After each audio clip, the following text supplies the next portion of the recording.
Assalamu alaikum students, hope you all are fine and trying to complete your home assignments. Today we are going to learn about clause identification. This topic is from grandpa's lesson. Exercise is grammar focus. So let's start. Learning objectives. At the end of this lesson, you will be able to define a clause, like what is a clause actually, and identification of the clause which is given in a sentence. What is a clause? What comes in your mind when you think of the word clause? We already have learned about the parts of a sentence, so clause is also a part of a sentence, and the details we are going to learn today.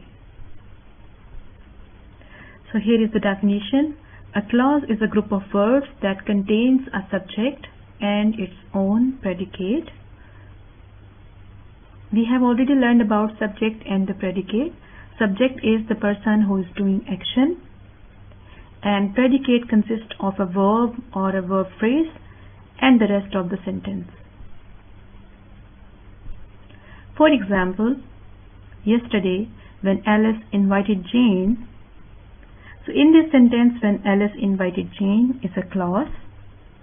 Alice is a subject and invited Jane is a predicate. A clause can be a complete sentence or a part of a sentence. A sentence can have one clause, and sometimes it may have more than one clause. Let's see the example. The sun rises in the east.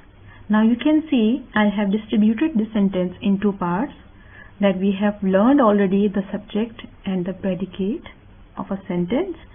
So here the sun is subject and rises in the east is predicate, and the clause is a complete sentence. Let's see another example. In the backyard, the dog ran behind the cat. Now you can see here again I have distributed the sentence in two parts. The first part, the dog, is a subject, ran behind the cat is a predicate, and clause is a part of a sentence. A clause can be independent, it can be dependent. Now can you see in these two images the two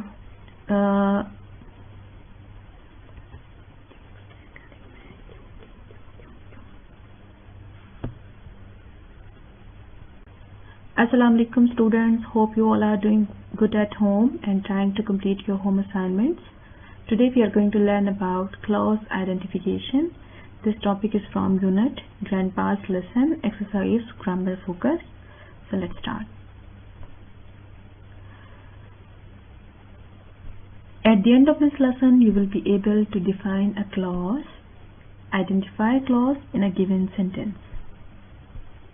What is a clause? We have already learned about the sentence and its parts. A sentence has two parts, a subject and the predicate. So clause is also a part of a sentence. Here is the definition. A clause is a group of words that contains a subject and its own predicate. Example. Yesterday when Alice invited Jane. In this sentence, when Alice invited Jane is a clause, Alice is a subject and invited Jane is a predicate. A clause can be a complete sentence or a part of a sentence. A sentence can have one clause or more than one clause. Now you can see another example. The sun rises in the east.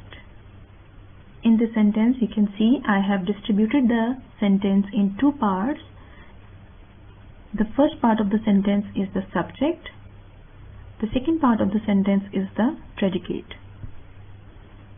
And this clause is the complete sentence. Here is another example. In the backyard, the dog ran behind the cat. I have underlined the main sentence, the dog ran behind the cat, and distributed in two parts. Again, So the dog is, yes, subject. Ran behind the cat is a predicate. And this is a clause, a part of a sentence.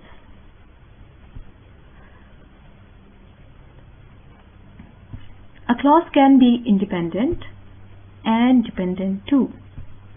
How? Let's see. What is an independent clause?